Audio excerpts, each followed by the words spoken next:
Hello friend, मैं नोरतराम नोरोली और आप देख रहे हैं हमारे YouTube channel Ambedkar People's Voice. दरअसल आपको बात बता दें कि उत्तर प्रदेश के अंदर जो विधानसभा के चुनाव हुए थे, उस विधानसभा चुनाव में मायावती पर एक बीजेपी के नेता दयाशंकर सिंह के द्वारा एक अभद्र और आपत्तिजनक टिप्पणी की गई थी। शायद आप भी उस टिप्पणी को अभी तक नहीं भूले होंगे, लेकिन इस मामले को लेकर बहुजन समाज पार्टी ने एक बड़ा प्रोटेस्ट किया था और उसके अंदर उन्होंने दयाशंकर को गिरफ्तार करने की मांग की गई थी। इस प्रोटेस्ट के अंदर इतना बड़ा ये आंदोलन था कि पूरे यूपी के अंदर उसकी चर्चा खास आम होने लगी थी और पूरी बीजेपी भी इस पर बैकफुट पर नजर आने लगी थी। बीजेपी बैकफुट पर इस तरीके से नजर आई कि उन्होंने तुरंत अपने प्रदेश उपाध्यक्ष के पद से दयाशंकर को हटा दिया, साथ ही साथ उनको पार्टी से भी निष्कासित कर दिया गया और इस मामले के अंदर दया सिंह को जेल भी जानी पड़ी थी। उस मामले को लेकर अभी तक भी है, शायद बसपा और जो बीजेपी है वो दोनों तरीके से नहीं भूले। उसके बाद आपको पता है कि हाल ही में साधना सिंह ने भी एक अभद्र टिप्पणी की थी, लेकिन बहुजन समाज पार्टी की तरफ से उनको कोई प्रतिक्रिया नहीं दी गई थी। इसके पीछे का कारण यह भी माना जा रहा है कि उस मामले को लेकर बीएसपी को बहुत ही बड़ा नुकसान हुआ था।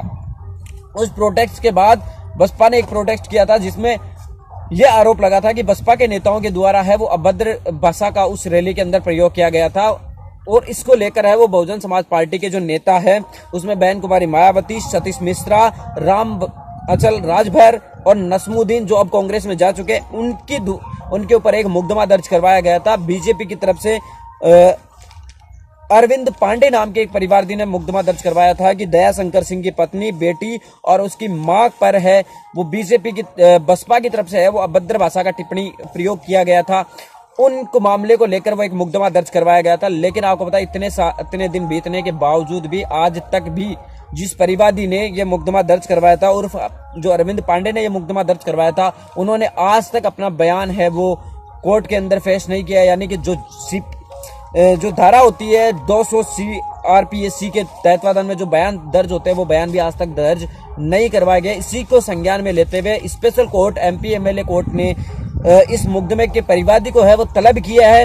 उनसे कहा है कि आपको 8 मार्च से पहले इस मुकदमे के अंदर अगर आप जो अपना बयान है वो जमा रिकॉर्ड नहीं करवाते तो ये मुकदमा है वो खारिज कर दिया जाएगा। आपको बता दें इतने दिन बीत जाने के बावजूद भी किसी भी परिवादी ने जो मुकदमा दर्ज करवाया था उसने अभी तक अपना बयान भी वहां पर दर्ज है वो नहीं करवाया।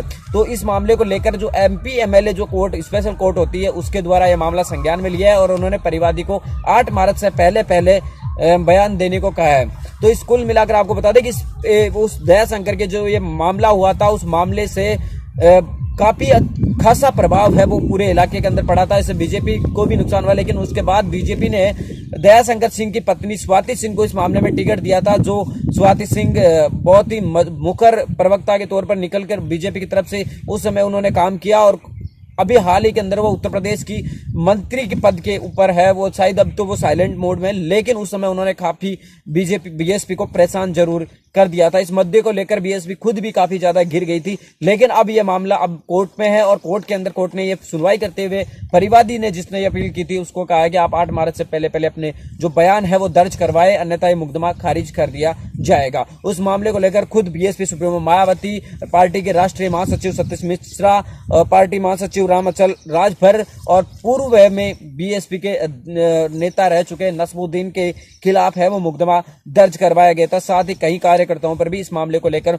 मुकदमा दर्ज हुआ था। इन लोगों पर आरोप लगाया गया था कि इन लोगों ने जो दयाशंकर सिंह है उसकी बेटी, पत्नी और मां पर अभद्र भाषा का प्रयोग किया था और दयाशंकर सिंह को इस मामले में जेल भी जानी पड़ी थी और उन्हें मंत्री जो बीजेपी का विधायक की उनको टिकट मिलने वाली थी वो भी उनकी कट हो गई, लेकिन उसके बाद उनकी पत्नी को ये टिकट दिया गया था। अब इससे ये साफ हो चुका है कि क्या 8 मार्च को है परिवादी अपनी बयान है वो रिकॉर्ड करवाएगा नहीं। इस बारे में हम जैसे ही अब तक अपडेट पहुंचेगी हम आपको सबसे पहले बताएंगे। आपसे मिलेंगे किसी नई वीडियो के साथ, तब तक आपसे लेते विदा। जय भीम, जय भारत। आप हमारे चैनल अम्बेडकर पीपल्स वॉइस को सब्सक्राइब कीजिए और बेल आइकन भी दबाइए और पाइए हर वीडियो की नोटिफिकेशन।